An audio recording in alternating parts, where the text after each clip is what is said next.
Merong papalapit dito. Nandito na. Ha? Ako nga pala si... Bayaran mo yung bubong ko. Naku, Ha? mukhang natali yata agad yung kasama natin si Kamakuri. Hindi ko na siya maramdaman gamit ang telepathy. Ano? Pero hindi ba siya isa sa pinakamalakas sa atin? Meron pang dalawa sa labas. Master, ako nang bahala sa kanila. Oh, Huwag kayong manira ng bubong ng may bubong. sige, di bali na lang. Hindi ba kasi pwedeng sa pintuan na lang kayo? Master! Hindi, ayos lang ako. Pakiramdam ko lang. Para akong isang poste ngayon. May nararamdaman akong matinding energy. Isang cyborg. Posible kayang... Hindi ikaw yun. Hindi ikaw ang target. Ha? Ano nangyayari? Hindi ko makita. Huwag kang makialam.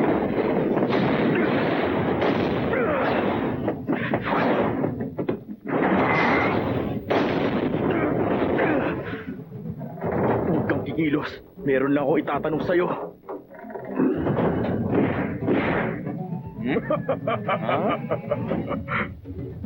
Tingnan natin kung makakilos ka pa sa kinalalagyan mo ngayon. Mahusay ginawa mo yan, Ground Dragon. Nagiging komplikado ko lahat kapag lumalaban sila. Master! Ang lakas din naman ng loob mo. Ako lang ang tignan mo.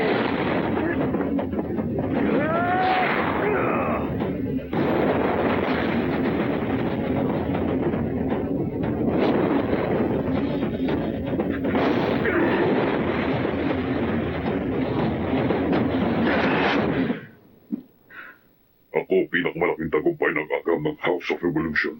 Ako si Armored Gorilla. Walang anumang epekto ang mga pag-atake mo. Anong House of Evolution? Saka anong kailangan nyo sa master ko? Sa tingin ko wala ka ng pakialam doon.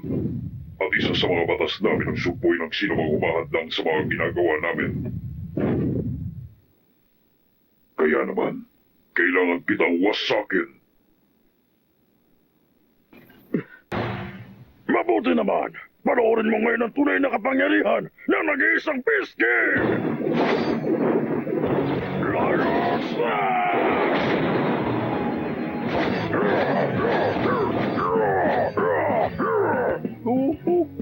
Ayos ko naman, Frogman! Umalis kayo sa tararan ko!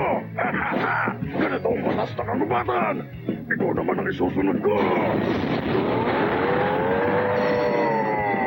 Sandali! Huwag mo muna siya tapusin! Lion Slash! Meteor Power Shower!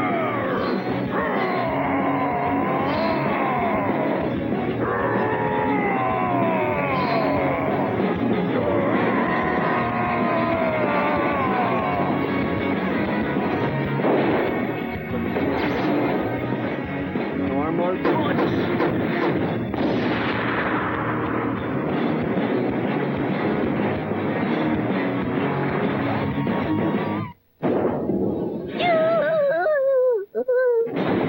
Ay?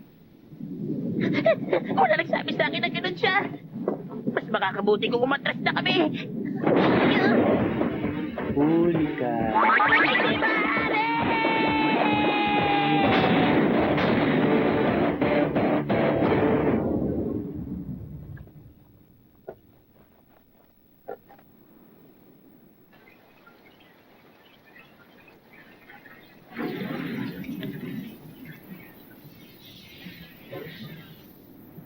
Kailangan mong sagutin ang tanong ko.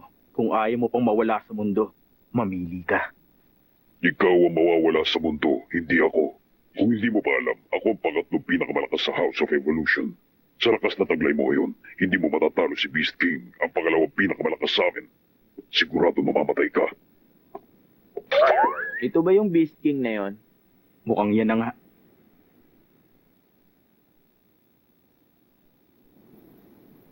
Ay, pasensya na. Sasabihin ko na ang lahat. Huwag niyo lang akong saktan, ha? Aba, kakaiba. Ano nangyari sa mala robot mong boses? Pasensya na. Sinadya ko yan para magtunog astig.